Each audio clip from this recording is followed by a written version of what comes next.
주님께서 이 땅에 오셔서 사람들에게 천국의 진리를 전하시고 가르치실 때 사람들의 반응은 다양했습니다.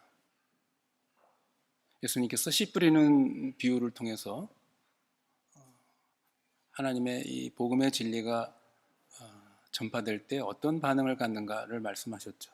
예수님이 말씀하실 때 그저 무관심하고 냉담하게 반응하는, 마치 길가와 같은 마음을 가진 사람들이 있었죠.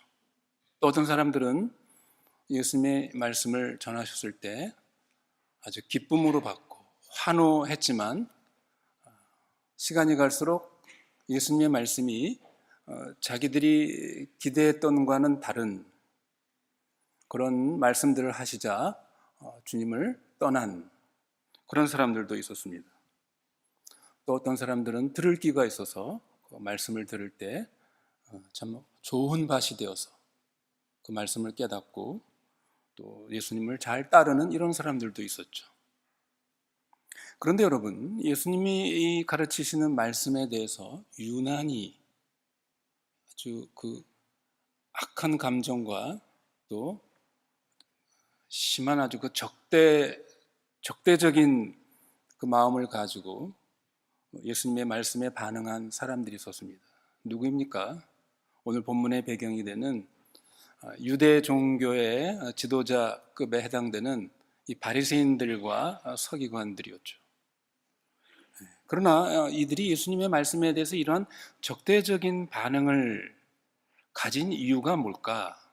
그 이면을 우리가 깊이 살펴보면 그것은 예수님의 말씀이 무슨 엉터리거나 혹은 무슨 거짓되고 이단적인 가르침 때문이 아니라 사실은 뭡니까? 이들이 가지고 있었던 아주 형식주의적이고 외식적인 그 이들의 신앙의 그 실상을 예수님께서 건드렸기 때문입니다. 이것은 이들의 가장 불편한 진실이었죠. 그러나 어느 누구도 이 바리새인과 서기관들이 가진 이 신앙의 그런 그 행태에 대해서 그것을 지적하거나 비판한 사람이 없었습니다. 그런데 예수라는 자가 나타나가지고 이들의 이거 가장 아픈 것을 건드린 것이죠. 마치 그 깊은 그 상처를 칼로 들쑤신 거와 마찬가지입니다. 이들이 견딜 수가 없었죠. 여러분, 올바른 신앙을 가진 사람이란 누구입니까? 자신에게 어떠한 정당한 비판이 왔을 때 자기 자신을 잘 살펴보고 또 반성하고 회개하고 또 변화하려고 애쓰는 이런 태도를 가진 사람은 올바른 신앙의 태도라고 말할 수 있죠. 그러나 자기 의에 사로잡힌 이 바리새인과 서기관들은 어땠습니까? 아주 악의에 찬 적대감으로 예수님을 제거하기로 아주 작정을 하죠. 그래서 결국 십자가에 못 박아 죽이는 일에 가장 주도적인 역할을 바로 이 사람들이 하게 된 사실을 우리는 잘 알고 있습니다. 저희가 왜 이 바리새인과 서기관으로 대표되는 이들의 그 신앙의 행태에 대해서 우리가 이것을 살펴봐야 되는가? 우리의 신앙에는 형식과 본질이 있는 것이죠. 그 본질을 담고 있는 것이 형식입니다. 이 두 관계는 굉장히 긴장의 관계가 있긴 하지만 이것을 우리가 제대로 인식하지 못하면 이 바리새인과 서기관들이 가졌던 이런 신앙의 오류에 빠지는 것입니다.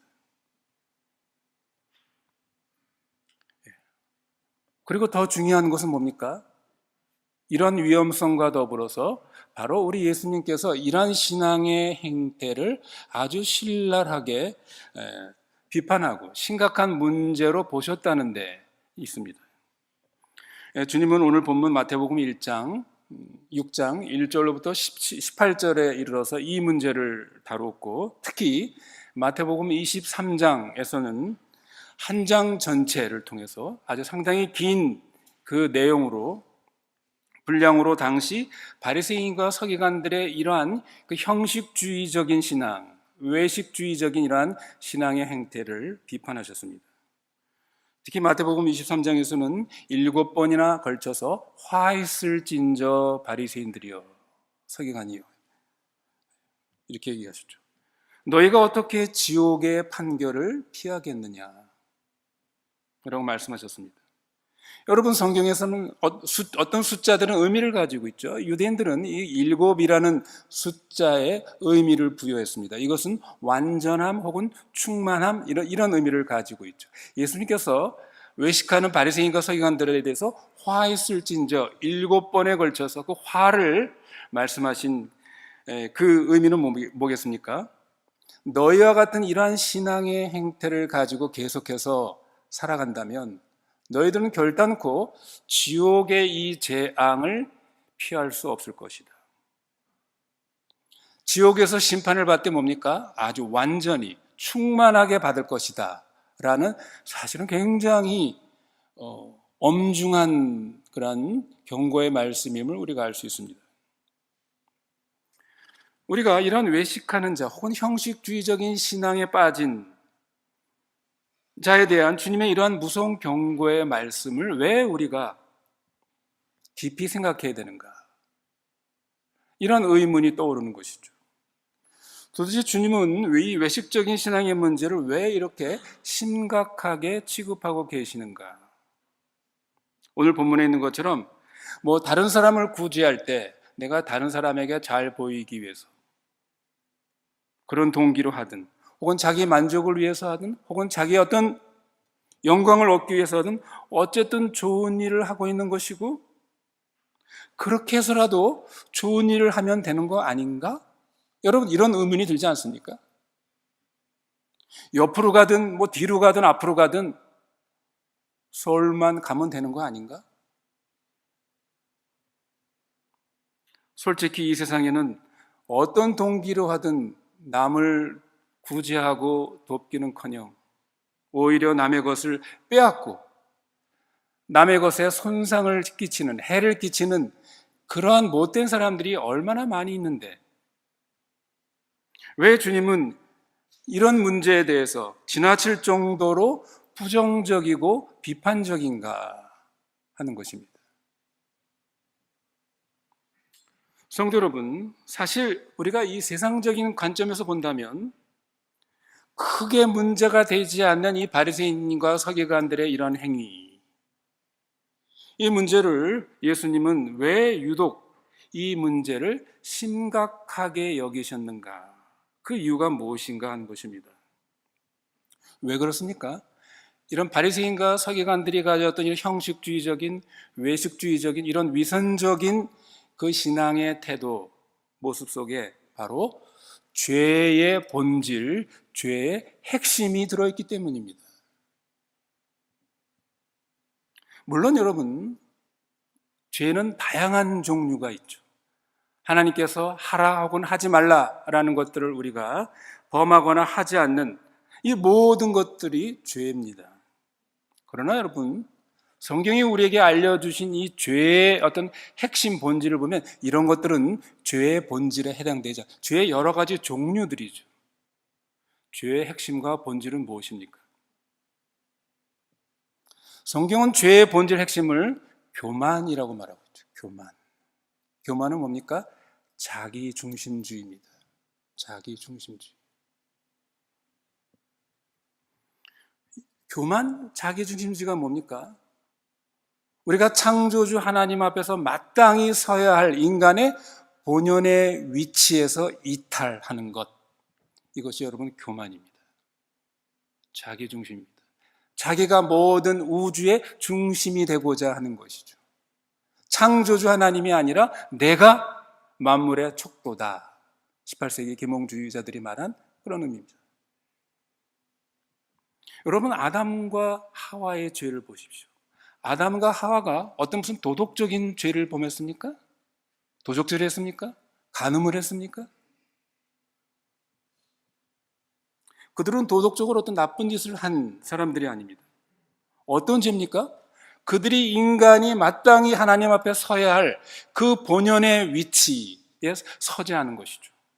그 이상을 넘본 것입니다. 성경은 그것을 바로 교만이라고 말하는 것이죠. 죄의 본질입니다. 성도 여러분, 그러면 인간의 그 본연의 위치, 인간의 존재의 목적이 뭡니까? 성경은 그것을 우리에게 명확하게 알려주셨죠. 자기의 주인이신 하나님을 하나님으로 영원롭게 하는 것, 그리고 그분을 영원토록 즐거워하는 것, 이것이 인간의 본연의 위치라는 것입니다. 하나님을 하나님으로 영광을 돌리지 않고 하나님으로 나의 삶의 가장 중요한 행복으로, 가치로, 기쁨으로 삼지 않는 것, 이것이 죄의 본질입니다. 그것이 아니고 자기를 높이고 자기를 드러내고 자기의 영광과 칭찬을 구하며 자기를 즐거워하는 것, 하나님이 아니라 자기로 즐거워하는 것, 자기의 즐거움을 추구하는 것, 이것이 성경이 말하는 죄의 본질입니다. 말씀드린 것처럼 하나님의 그 자리와 지위를 찬탈하여서 자신이 그 영광의 자리를 자기가 올라서는 것입니다. 그건 일종의 찬탈입니다. 하나님이 받으셔야 될 그 영광을, 그 자랑을 내가 취한다는 것, 이게 찬탈, 구테타죠. 이것이 죄의 본질, 핵심입니다. 그래서 성경이 우리에게 그렇게 강조하는 게 뭡니까? 자기를 부인하라, 자기를 죽이라, 내 자신을 낮추라, 이것을 강조하고 있는 것입니다. 그런데 성도 여러분, 우리가 여기서 한 가지 생각할 것이 있습니다. 여기 이런 영적 교만, 자기 중심주의, 자기 자랑, 자기를 드러내는 일은 나쁜 일에만 드러나는 것이 아니라는 데 문제가 있습니다. 오히려 그러면 우리가 나웃은 나쁜, 소위 말하는 우리가 죄라고 규정되어 있는 이런 것들을 행할 때 그 정체를 파악하기는 오히려 쉽습니다. 우리는 흔히 죄를 생각할 때 더러운 누더기를 걸치고 도덕적 타락의 시궁창에 빠져 있는 그 비유에 나오는, 누가복음 15장에 나오는 둘째 아들, 탕자 같은 사람을 우리는 연상할 것입니다.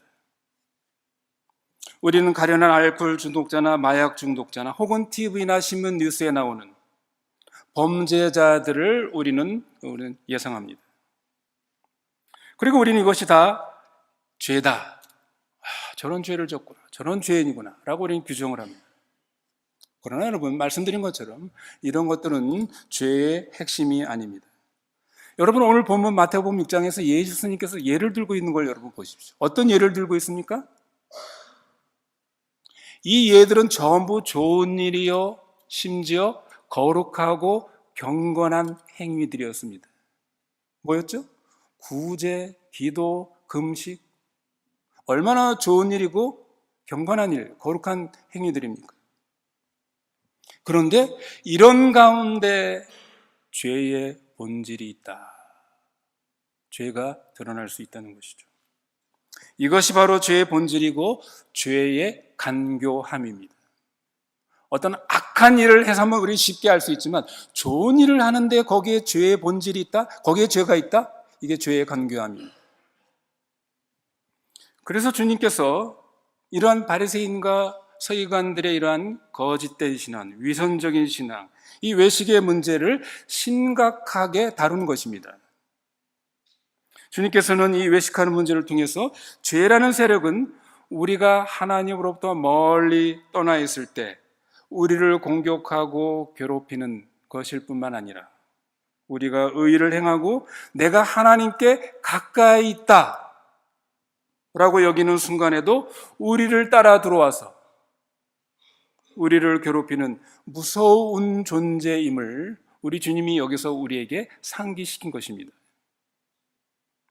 그러므로 우리가 무엇이 죄의 참 모습인지를 보기 원하고 죄의 본질이 무엇인가를 우리가 진정으로 이해하고 싶다면 여러분은 성매매 업소나 형무소에 가서는 안 됩니다. 어디를 가야 합니까? 오히려 어떤 그 위대한 성도, 어떤 비상하게 경건하고 헌신적인 사람에게 가야 합니다. 오늘 주님의 이 본문의 말씀을 보면 그렇습니다. 가난한 자들에게 구제를 행하는 의로운 사람을 보십시오. 하나님의 존전 앞에 나와 아주 경건하게 무릎을 꿇고 기도하는 사람을 여러분 보십시오. 사람들 눈에 비춰진 그들의 의로운 행위를 보십시오. 그러나 거기에도 죄가 그 얼굴을 내밀고 있음을 우린 또한 보게 됩니다. 그가 진정으로 바라는 것이 무엇이며 그가 진정으로 구하는 것이 무엇인가? 그 행위를 통해서 그가 진정으로 바라는 것이 무엇인가? 그는 진정으로 하나님을 바라보고 하나님을 의식하고 있는가? 아니면 자기와 다른 사람을 의식하고 있는가? 이 문제입니다. 진정으로 하나님의 영광을 구하고 하나님을 자랑하고 있는가? 아니면 사람들의 칭찬과 자기 영광을 구하고 있는가? 우리가 하나님을 예배한다고 우리 자신을 설득하려고 애쓸 때 그마저도 사실은 우리 자신을 예배하고 우리를 높이려고 하는 이런 부패한 우리의 마음이 우리 속에 깊은 그 성향 속에 있음을 우리는 깨닫게 됩니다. 어느 신학자가 말했죠? 우리의 고상한 행위가 짓는 탁월한 마음의 죄악. 여러분, 이것입니다. 우리가 하는 행위가 얼마나 고상하고 거룩합니까? 근데 그것이 짓는 아주 탁월한 교묘한 죄를 오늘 주님이 여기서 다루신 것이죠. 이것이 바로 죄의 참모습이요 죄의 극치라고 말할 수 있습니다. 성도 여러분, 우리는 죄를 결코 만만하게 봐서는 안 됩니다. 이 죄란 놈은 우리를 천국 문에까지 따라올 뿐만 아니라 할 수만 있으면 천국 문 안에까지 따라 들어와 우리를 넘어뜨리려고 하는 아주 집요한 세력임을 우리는 깨달아야 합니다. 성도 여러분, 그러므로 우리는 내가 지금 어떤 의롭고 경건한 행위를 하고 있기 때문에 내 신앙에 대해서 만족하거나 안심해서는 안 됩니다. 우리의 성향과 체질 속에 자리 잡고 있는 죄는 언제나 기회를 엿보고 있습니다. 그렇기 때문에 우리가 가장 고상하고 가장 신령하다고 생각하는 그 행위 속에 여전히 이 탁월한 죄와 싸워야 할 영적 전투의 시간임을 우리는 한시라도 잊어서는 안 되는 것입니다. 사도 바울이 말한 것처럼 스스로 선줄로 생각하는 자는 넘어질까 조심하라. 항상 조심해야 하는 것입니다. 우리는 스스로 선줄로 착하고 은밀히 보시는 하나님 앞에 우리가 있다는 이 시선을 놓치게 되면 그 순간 이 죄는 여러 가지 아주 교묘한 탈을 쓰고 가면을 쓰고, 여러분 외식이라는 말 원래 자체가 이 가면을 쓴다는 말이죠. 어느새 그 머리를 쳐들고 그 모습을 드러내게 될 것입니다. 그러나 성도 여러분, 우리가 이런 신앙의 형식주의나 이런 외식주의의 문제를 생각할 때 한 가지 주의해야 할 사실이 있습니다. 여러분, 그게 뭡니까? 바로 신앙의 냉소주의입니다. 냉소주의가 뭡니까? 나는 구제나 기도나 금식이나 어떠한 선한 일을 행하면서 사실은 자신을 과시하는 그러한 인간들 참 꼴보기 싫고, 나도 그런 오류, 죄에 빠지지 않기 위해서는 차라리 나는 뭐예요? 나는 구제나 기도나 금식 이런 거 안 한다 하는 이러한 태도인 것이죠. 만일 여러분 그렇게 생각하시는 분이 있다면 그건 뭐라고요? 이거는 바리새인과 서기관들의 이러한 형식주의, 외식주의보다 더 망하는 길입니다. 이것은 마치 여러분 시험을 볼 때 컨닝하는 친구들의 예를 볼 수 있습니다. 나는 시험 문제 모르면 몰랐지, 백지를 내면 냈지, 저 컨닝하는 저런 인간들 저런 짓은 안 한다. 그래서 시험지 백지를 냅니다. 여러분, 컨닝 안 하고 시험 백지를 내는 거, 그 용기는 칭찬할 만하죠. 가상합니다. 그러나 여러분, 그건 자랑이 아닙니다. 그건 자랑거리가 될 수 없습니다. 나는 컨닝 안 하고 백지를 낸다? 그것은 컨닝하는 사람보다 더 어떤 의미로 구제불능입니다. 여러분, 그렇지 않습니까? 생각해 보십시오. 그래도 여러분, 컨닝하는 사람은 왜 컨닝을 하죠? 그 마음속에 그래도 욕심이, 기대가 있는 거예요. 나는 좋은 성적을 받고, 공부는 안 했지만 좋은 성적은 받고 싶다라는 그래도 그 기대와 열심이 있습니다. 그리고 여러분, 컨닝하려면 얼마나 노력을 해야 됩니까? 나름대로 들키지 않으려고 나름대로 애를 쓰는 노력이 있습니다. 그러다 커닝하다 들켜서 혼나면 어떻게 해요? 그리고 정신 차릴 그런 가능성이라도 있습니다. 그러나 백지시험지를 내는 사람은 어떤 사람입니까? 전혀 공부에 관심 없는 사람이라면 그건 더 큰 문제입니다. 저와 여러분은 어떻습니까? 저 사람 남 도와준다고 저렇게 생색을 내고, 티를 내고 거들먹거리고, 속이 다 들여다 보인다 보여. 난 안 하면 안 했지, 내 저따윈 짓은 안 한다. 저는 생색내고 티내는 짓은 안 한다. 그럼 여러분, 질문은 이것이죠. 그럼 보이지 않는 하나님 앞에서 나는 하고 있는가 하는 것입니다. 질문은 바로 그것이죠. 왜 나는 하나님 앞에서 그러면 왜 안 하고 있는가? 그러므로 우리는 신앙의 또 다른 그 반대편의 악인 신앙의 그 냉소주의, 시니시즘, 시니컬한 이런 태도는 우리가 또한 경계해야 합니다. 이 신앙의 냉소주의는 외식주의보다 더 악한 것입니다. 나는 너처럼 안 한다, 너처럼 안 산다. 그럼 나는 무엇을 하고 사는가 하는 것이죠. 어떤 의미에서 여러분, 냉소주의는 이런 외식주의의 또 다른 표현이기도 합니다. 냉소주의는 자기를 드러내는 그런 교만함, 우월감의 또 다른 표심을 우리는 명심해야 합니다. 그러므로 우리는 이러한 신앙의 형식주의, 외식주의와 더불어서 신앙의 냉소주의 또한 경계해야 할 악이라는 사실을 언제나 우리는 명심해야 합니다. 주님이 외식에 대한 교훈은 우리가 선한 일을 할 때조차라도 이 외식의 문제를 늘 주의하라 라는 말씀이지, 우리가 이러한 형식주의나 외식주의가 무서워서 구제나 기도나 금식, 이런 선한 일을 아예 하지 말라고 하신 것이 아닙니다. 그걸 기억해야 합니다. 핑계 없는 무덤이 없다는 말도 있지만 아무튼 우리 인간은 핑계가 많습니다. 그렇지 않습니까? 우리는 이런 의미에서 다른 사람의 어떤 외식된 행위에 대해서 내가 어떤 예리한 비판력을 가지고 있다 할지라도 그 비판 자체가 지금 현재 나의 모습을 정당화시켜주지 않는다는 것, 언제나 우리는 이것을 주의해야 합니다. 말씀드린 것처럼 시험 시간에 컨닝 안 하고 백지를 내는 것이 잘하는 것이 아니라 우리는 뭡니까? 시험 공부를, 평소에 공부를 열심히 준비해서 좋은 성적을 얻는 것, 이것이 잘하는 것이고 이것이 정상적인 신앙인의 모습입니다.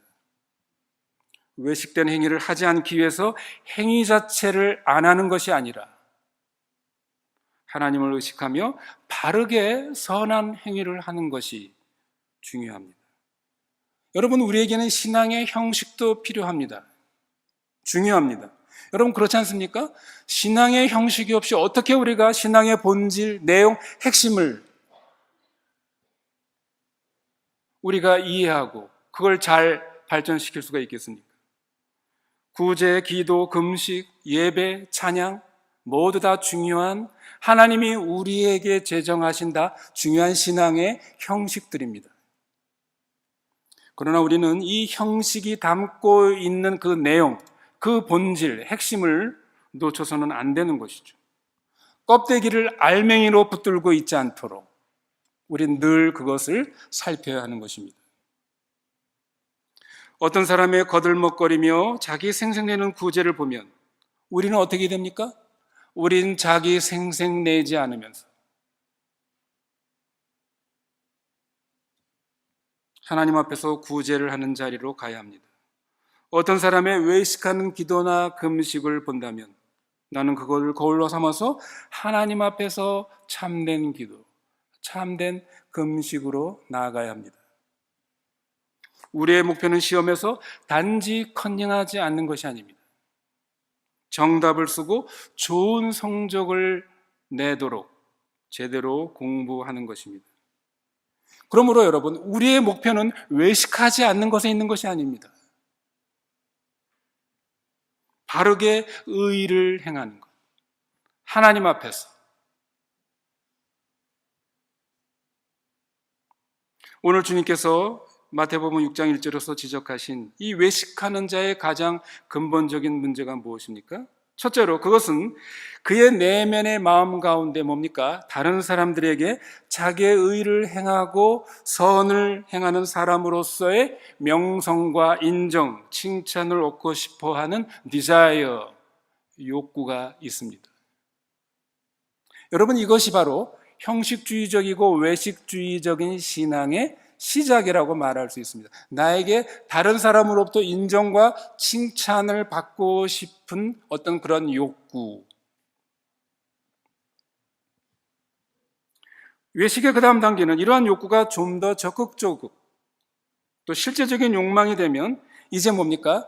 다른 사람들에게 보여지기를 바라는 이러한 단계로 진전하게 되겠죠. 즉, 다른 사람들이 나를 보게 될 일들을 내가 하게 된다는 것입니다. 이것은 매우 미묘하고 교활한 방법으로 전개됩니다. 여기 본문에 보면 바리새인들은 어떻게 했습니까? 그 방법이 뭐였습니까? 나팔을 불고 사람들에게 광고하고 시장터에서 어떻게 모든 사람들 시장 그 사거리에서 높이 손을 들어서 하나님 앞에 기도하는 이러한 모습으로 나갑니다. 금식할 때는 어떻게 해요? 세수도 안 하고 아주 흉한 몰골로 사람들 앞에 저 사람 지금 하나님 앞에서 금식하고 있구나. 이것들을 알아보도록 한 것이죠. 우리가 하나님만을 의식하면서 의와 경건을 행하지 아니하고 사람을 의식하면 우리는 필연적으로 이렇게 외식을 하게 되어 있습니다. 왜 그렇습니까? 우리 인간은 그렇게 순수하지 않기 때문입니다. 우리는 현재의 나의 모습과 내가 바라는 혹은 다른 사람이 기대하는 나의 모습, 그 사이에 간격이 있죠. 여러분, 이것이 우리의 고민이고 우리의 안타까움입니다. 그 괴리가 존재합니다.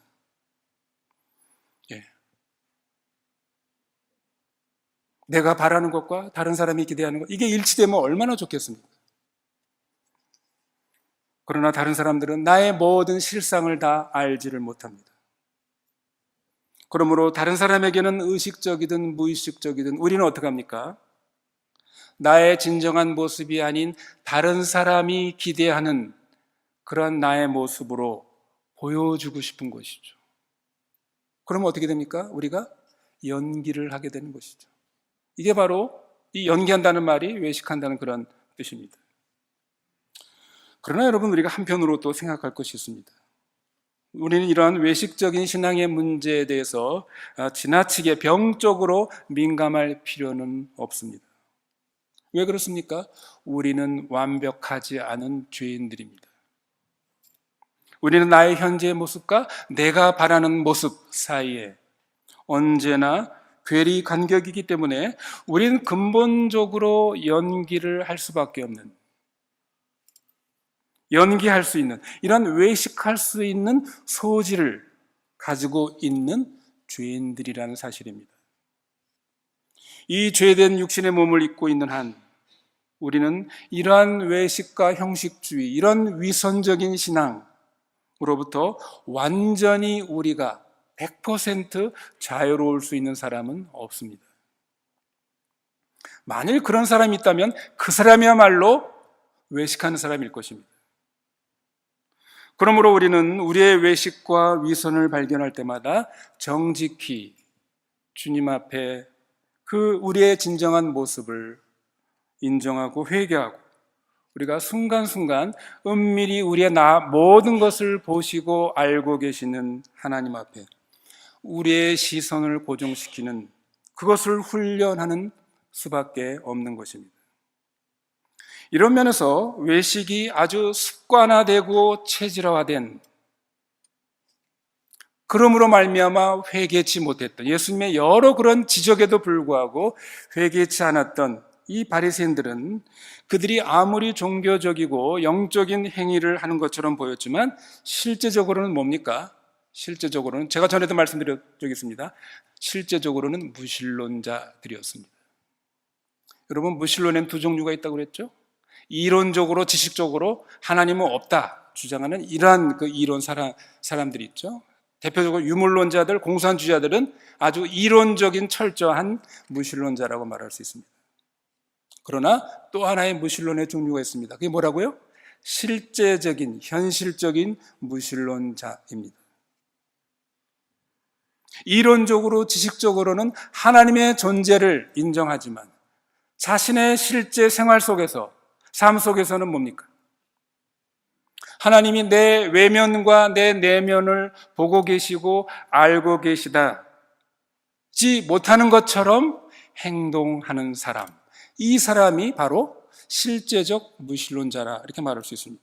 그러니까 이 바리새인과 서기관들은 이 두 번째 무신론의 자에 해당되는 사람들입니다.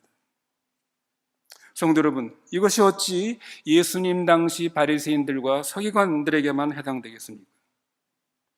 이 실제적 무신론자라는 것은 오늘 저와 여러분에게도 적용되고 해당될 수 있는 큰 도전이고 싸움입니다. 오늘 우리에게도 보이지 않는 하나님을 믿고 그분을 의식하며 그분을 의지하며 살 것인가? 아니면 하나님을 믿는다고 그러면서 실제적으로 내 삶 속에서는 나의 어떤 행동, 나의 어떤 선택과 결정에 있어서 하나님을 의식하지 않고 하나님을 두려워하지 않고 보이는 이 세상의 것만을 우리가 의식하면서 행동한다면 이것은 바로 우리가 실제적 무신론자로 사는 것과 다른 것이 아닙니다. 이런 참된 신앙과 거짓된 위선적인 신앙의 싸움이 저와 여러분의 매일매일 순간순간의 우리의 삶 속에서 벌어지고 있는 이런 영적 싸움임을 우리는 기억해야 합니다. 여러분, 이것이 우리 신앙의 가장 핵심, 신앙의 본질임을 여러분 우리가 인식해야 합니다. 물론 우리가 다른 사람과의 관계 속에 살기 때문에 다른 사람이 나를 어떻게 생각하느냐, 나를 어떻게 평가하느냐, 이게 중요하지 않다는 말이 아닙니다. 그와 개의치 않고 사는 사람들이 있죠. 우린 그런 사람을 뭐라고 그러죠? 예? 다른 사람을 의식하지 않고 다른 사람의 평가를 전혀 의식하지 않고 사는 사람, 아주 긍정적인 면도 있지만 부정적인 면으로 말하면 그런 사람을 우리가 뭐라고 그러죠? 철면피. 이 얼굴 거죽에다가 철판 깐 사람이라는 거예요. 예의 없는 사람, 무례한 사람. 여러분, 우리가 그런 철면피가 되라는 의미가 아닙니다. 우리는 다른 사람에 대한 예의 범절을 갖춰야 되죠. 존중하고 다른 사람의 평가에 우리는 신경을 써야 합니다. 그러나 우리 기독교 신앙의 가장 중심적인 관심은 다른 사람이나 나 자신이 아니라 누구요? 하나님이십니다.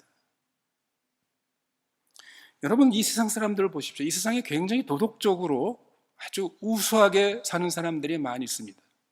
도덕적인 수준으로 보면 우리 그리스도인보다 훨씬 더 뛰어난 이 세상에 예수를 믿지 않은 훌륭한 도덕적인 사람들이 있죠. 그러나 그 사람들은 뭡니까? 하나님과의 관계를 최우선으로 두지 않습니다. 하나님과 관계없이 사는 사람들이죠. 하나님이 나를 어떻게 생각하시는가? 나는 하나님에 대해서 어떻게 생각하시는가? 전혀 관심이 없는 사람들입니다. 그러나 우리 기독교 신앙의 특징은 뭡니까? 하나님이 나를 어떻게 생각하시는가? 나는 하나님을 어떻게 생각해야 하는가? 이것이 여러분 우리 신앙의 본질이고 핵심입니다. 과연 나는 나의 생활 가운데서 실제로 하나님을 의식하고 그분을 두려워하는 믿음을 가지고 행동하고 있는가의 문제입니다. 참된 신앙은 본질은 바로 이 싸움입니다. 우리는 결코 다른 사람이나 자신에게 속지 말아야 합니다. 다른 사람의 말이나 평가에 스스로 우쭐거리거나 혹은 우리가 상심할 필요가 없습니다. 최후의 평가자는 누구라고요? 우리의 모든 것을 다 보시고 아시는, 은밀히 보시는 하늘에 계신 우리의 아버지 하나님이십니다. 성도 여러분, 이러한 신앙의 본질에 투철했던 한 사람, 우리는 사도 바울의 그 예를 볼 수 있습니다. 우리는 그의 도전을 받아들여야 합니다. 바울은 고린도전서 4장 3절로 5절에 이렇게 고백합니다. 너에게나 다른 사람에게나 판단받는 것이 내게는 매우 작은 일이라. 나도 나를 판단치 아니하노니 내가 자책할 아무것도 깨닫지 못하나 그러나 이를 인하여 의롭다함을 얻지 못하노라. 다만 나를 판단하실 이는 주시니라. 그러므로 때가 이르기 전 곧 주께서 오시기까지 아무것도 판단치 말라. 그가 어두움에 감추인 것들을 드러내고 마음의 뜻, 즉 동기를 나타내시리니 그때 각 사람에게 하나님께로부터 칭찬이 있으리라. 바울은 주님만이 자신의 최후의 판단자이심을 믿고 주변 사람들의 모든 그러한 그 판단, 그 시선으로부터 바울은 자유로웠습니다. 원래 바울은 여러분 누구였죠? 바리새인, 히브리인 중에 히브리인이요 바리새인 중에 바리새인이라고 그랬습니다. 그러니까 이 마태복음 6장에 나오는 이 바리새인과 서기관들에게 가장 적합한 인물이 될 수 있는 사람이 바로 바울이었습니다. 근데 바울이 주님을 만난 이후에 그는 진정한 신앙의 본질을 그는 깨달은 사람이었죠. 바울은 여러분 대단한 스펙을 가진 사람이었습니다. 그렇기 때문에 다른 사람의 기대와 어떤 선망의 대상으로서 사람들의 시선과 평가에 아주 몰두했을 가능성이 아주 높은 사람이 바울이었죠. 그러나 주님을 만난 이후에 바울은 다른 사람들의 시선과 평가, 인정에 쓸데없이 자신의 시간을, 에너지를 낭비하지 않게 되었습니다. 다른 사람의 판단에 울고 웃지 않았습니다. 자신에 대한 최종적인 판단을 하나님께 주님께 맡기자. 그는 자유로워졌습니다. 여러분, 우리의 문제가 그렇지 않습니까? 우리의 관심과 에너지가 너무 다른 사람이나 혹은 나 자신에게 집중되어 있지는 않습니까? 다른 사람의 말이나 평가에 내 기분과 감정이 오르락 내리락 하는 것이 우리의 모습이 아닙니까? 아니면 스스로 자기를 평가하여 자책하면서 하루에도 몇 번씩 스스로 자만심과 열등감 사이를 오르락 내리락 하지는 않습니까? 성도 여러분, 우리는 이 바울의 이 신앙 고백, 바울의 신앙에 우리는 도전을 받아야 합니다. 오직 나를 판단하실 이는 주님이시다. 사실 훨씬 더 이게 어려운 신앙이죠. 여러분, 우리가 다른 사람을 의식한다는 것은 다른 사람이 나를 다 볼 수 있습니까? 그렇기 때문에 우리에게 여러 가지 외식주의적인 것이 나오는 것입니다. 그러나 우리는 하나님 앞에 우리는 피할 수가 없습니다. 속일 수가 없습니다.